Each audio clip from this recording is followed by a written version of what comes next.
High viewers, Modi, Pawan Kalyan, Chandrababu గారు అందరూ కూడా ఒకే వేదిక మీద ఉన్నారు. అద్భుతంగా సభ జరిగింది చౌడేపేట దగ్గర, ముప్పూడి దగ్గర.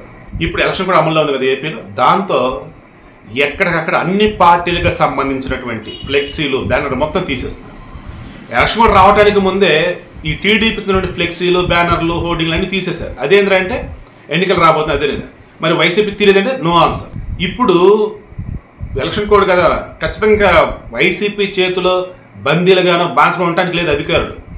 పోరా బాబు, మేము అధికారులు మా పని మేము చేయాలి అంతే, చేసేస్తున్నారు.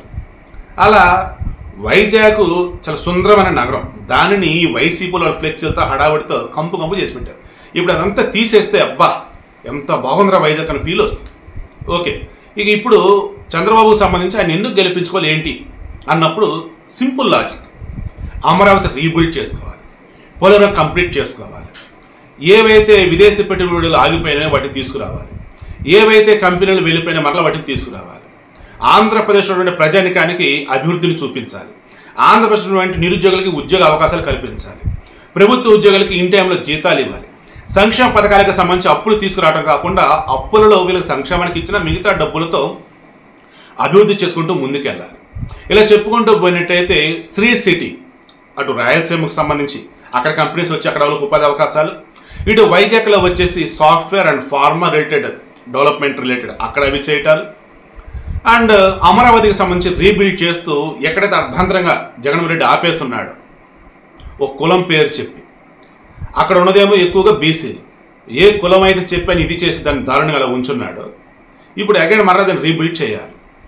అండ్ కొన్ని విద్యా సంస్థలు ఉన్నాయి, అవి కంప్లీట్ అయ్యేలా చూసుకోవాలి, మరికొన్ని విద్యా సంస్థలు వచ్చేలా చూసుకోవాలి, హాస్పిటల్స్ మెరుగుపరచుకోవాలి. ఏ వ్యవస్థలను అయితే భ్రష్టు పట్టించడం ఈ జగన్మోహన్ రెడ్డి వాటిని సెటరేట్ చేయాలి. ముఖ్యంగా లా అండ్ ఆర్డర్, పోలీసులకు సంబంధించి అద్భుతమైన రోడ్లు వేసుకోవాలి. ఇలా నెంబర్ ఆఫ్ ఉన్నాయి. ఖచ్చితంగా కేంద్ర సాయం కావాల్సిందే. నో డౌట్ మరలా వచ్చేది బీజేపీ గవర్నమెంట్, తప్పి ఎన్డీఏలో ఒక భాగంగా ఉన్నట్టయితే కేంద్రంతో మాట్లాడి ఎలాకాల ఫండ్స్ తెచ్చేసుకోవచ్చు.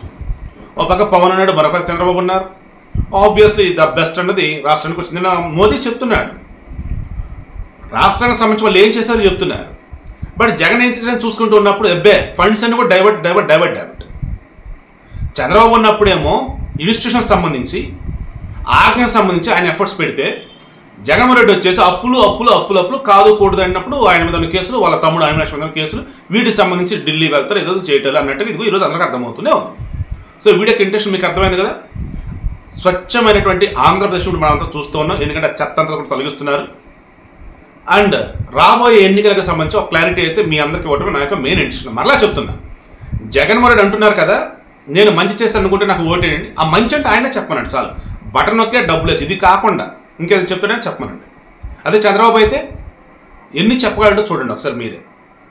డెవలప్మెంట్ కానీ, స్కిల్ డెవలప్మెంట్ సెంటర్స్ పెట్టేసి ట్రైనింగ్స్ ఇవ్వటం కానీ, మహిళలకు వాళ్ళ కలమని నిలబడేలాగా ట్రైనింగ్ ఇవ్వటం కానీ, అండ్ ముఖ్యంగా వచ్చేసి ఈ రైతులకి టెక్నాలజీని పరిచయం చేసేసి ఆ వేలో వాళ్ళు డ్రిప్ ఇరిగేషన్ రిమైనింగ్ వాటికి సంబంధించిన పరికరాలు సమకూర్చడం కానీ, అండ్ వేరే రాష్ట్రాలకు వలసలు పోకుండా మన దగ్గర ఉన్నటువంటి వాళ్ళే ఉపాధి రంగంలో వాళ్ళకి అవకాశాలు కల్పించడం కానీ, అమరావతిని బ్రహ్మాండంగా డెవలప్ చేస్తున్నప్పుడు ఎక్కడెక్కడ వచ్చి ఇక్కడ ఉపాధి అవకాశాలు తీసుకోవడం కానీ, ఇలా చెప్పుకుంటూ పోతే చంద్రబాబు అనే వ్యక్తి ఉన్నప్పుడు ఎక్కడెక్కడ అంతా కూడా ఏపీ సైడ్ వచ్చి ఉన్నారు, ఏపీ సైడ్ చూస్తూ ఉన్నారు, అండ్ డెవలప్మెంట్లో ముందుకు పోయింది.